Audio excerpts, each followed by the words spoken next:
pouvez me suivre, monsieur? Vous allez venir vous asseoir ici sur le petit banc, les jambes face à moi. On va avoir 4 radiographies à faire pour votre main droite. C'est bien pour votre main droite que vous venez aujourd'hui? Oui. Parfait. Donc, vous allez appuyer complètement la main ici sur la plaque. Oui, parfait. Donc, j'approche mon tube. Encore une fois, c'est important de prendre sa distance de 100 cm. C'est idéal de se mettre à 122, mais si on ne peut pas, on va garder la distance de 100. Donc ici, on voit que le patient a une tendance à avoir un peu le bras un petit peu obliqué. Donc, on a deux choix. C'est soit qu'on rapproche le patient pour qu'il ait vraiment la main très droite ou l'avant-bras très droit, ou sinon, on peut toujours se mettre pour accommoder le patient. Donc ici, étant donné qu'il est très loin de la table, je vais le rapprocher un petit peu. Donc, je vais vous demander de vous rapprocher juste un petit peu ici, on va tasser dedans. Très bien. Donc, on appuie la... On va essayer de mettre le bras comme ceci. Parfait.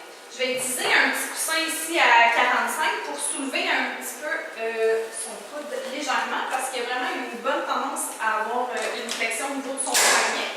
Je sais que le poignet, on ne l'inclut pas nécessairement pour cette radiographie, mais dans son cas à lui, je préférais mettre un petit coussin. Donc, je vais juste déplacer un petit peu la plaque vers ici. On n'a pas besoin de décoller tant les doigts que ça, on peut les garder un petit peu plus collés ici. On va avoir moins de radiation, un moins gros champ de radiation aussi à ce moment-là. Donc, le point de centrage théorique pour la main, c'est la tête du troisième méthode, mais je vous dirais que pratiquement chez tous les patients, si on veut inclure le pouce, on n'aura pas le choix de se mettre entre la tête du deuxième et du troisième méthode.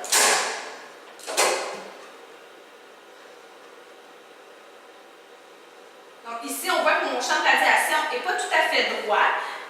C'est parce que j'ai voulu essayer de m'adapter au patient, donc je vais juste bouger un petit peu mon récepteur pour mettre le récepteur dans le sens du champ. On garde les doigts un petit peu plus collés. Comme ça ici, c'est suffisant comme extension des doigts. Pas besoin d'avoir les doigts plus décollés que ça.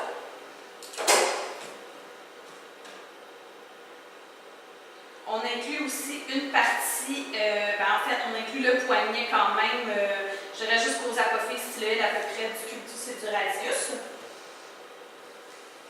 On n'oublie pas la lettre ici à l'externe. On peut toujours utiliser aussi la pente douce si jamais on voit que la paume de la main est très enflée. On peut utiliser la pente douce comme ça ici pour les doigts. Donc, je vous demanderai de ne pas bouger. Je vais aller faire la première radiographie. Bip!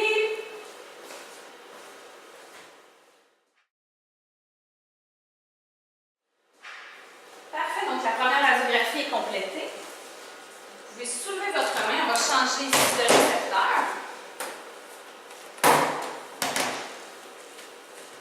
Donc pour la deuxième radiographie, on va encore remettre la main complètement à plat ici sur la plaque. Je vais vous demander de tourner un petit peu la main dans ce sens, on va soulever un petit peu le pouce. Parfait. Donc pour celle-là ici, on va prendre le petit coussin ici à peu près 30 degrés, juste pour que le patient puisse appuyer ses doigts dessus et garder vraiment les doigts dans le bon axe pour pas que le doigt soit penché vers l'avant. C'est important pour dégager les articulations entre les phalanges. On s'assure aussi que les doigts sont bien écartés pour ne pas avoir de superposition.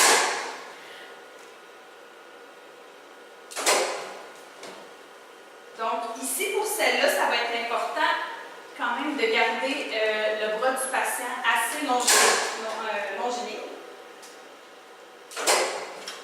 Le champ de radiation va probablement être un petit peu plus large que ce qu'on avait pris ici pour l'AP, étant donné que la main est un peu en oblique, il faut vraiment plus écarter les doigts. Donc encore une fois, on ne coupe pas le bout des doigts, on inclut le poignet. On s'assure aussi que les doigts ne sont pas en pente descendante vers le bas. On peut toujours replacer un petit peu le coussin si c'est le cas.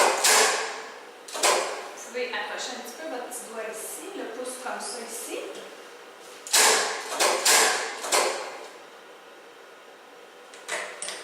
Encore une fois, on met la lettre à l'externe ici du côté du pouce. Donc, ma ligne verte aussi est au niveau des doigts. Donc, vous ne bougez pas. Bougez pas, je vais aller faire la deuxième radiographie. Bip!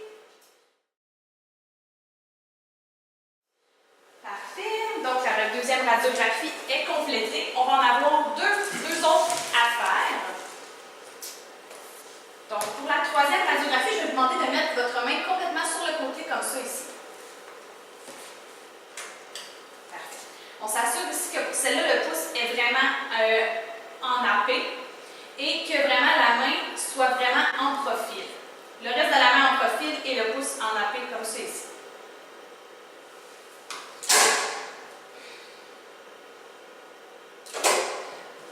Pour cette radiographie-là, regardez bien votre main comme ça ici. Encore une fois, on peut s'adapter au patient. Donc, moi ici, je vais tourner un petit peu ma plaque pour que mon champ de radiation soit vraiment dans le bon axe.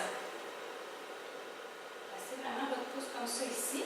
Donc, le pouce est vraiment bien dégagé. Si le patient a tendance à descendre son pouce vers le bas, toujours utiliser n'importe quel coussin pour vraiment que le patient vienne appuyer son pouce et qu'il le garde ennappé. C'est important, par exemple, de s'assurer que le pouce ne va pas vers le haut. Donc, prendre un coussin qui est vraiment comme adapté à la main du patient, à la physionomie du patient.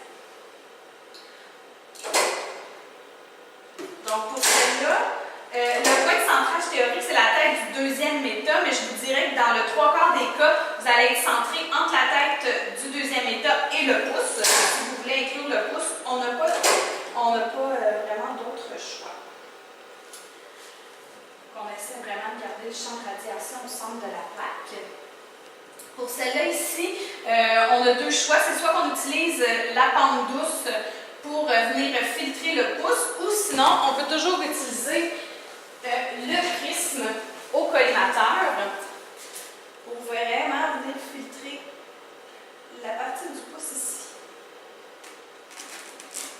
Étant donné que l'épaisseur ici, au niveau de la main, c'est plus grand que le pouce et que nos facteurs techniques vont être adaptés pour traverser cette épaisseur-là, si on ne met pas de filtre pour le pouce, il va être un petit peu surexposé.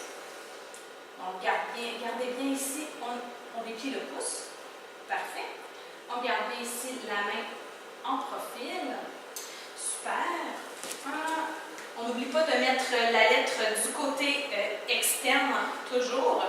Étant donné qu'ici, j'ai déjà couvert mon champ de radiation au niveau de mon pouce et que je ne vois pas jusqu'où mon champ va, je vais la mettre ici en postérieur. Bougez pas. Puis,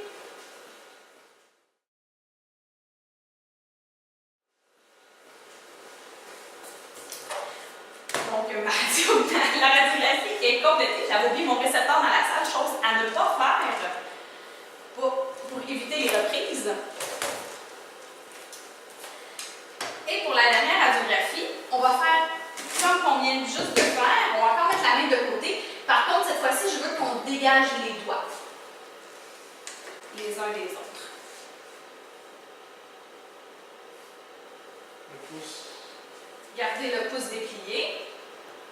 Vous pouvez toujours utiliser un petit coussin ici pour vraiment essayer de garder les doigts bien dégagés les uns les autres, mais si le patient est capable de le faire sans le coussin, on peut, tant que le pouce reste bien ennappé. Il y a des centres aussi qui vont accepter que l'index et le pouce se touchent.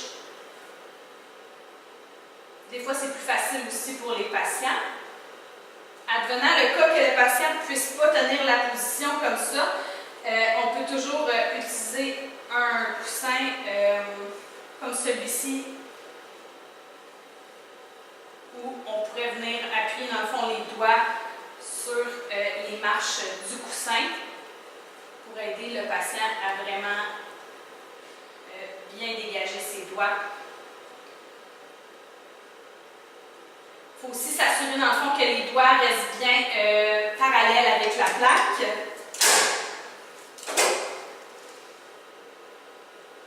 Gardez bien votre pouce déplié comme ça ici. On essaie d'allonger les doigts le plus possible.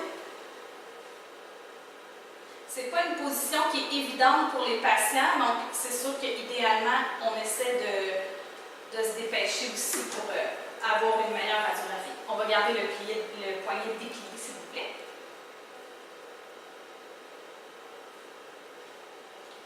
On va essayer de reculer un petit peu ce doigt-là ici. Parfait, super. Gardez bien le pouce ici.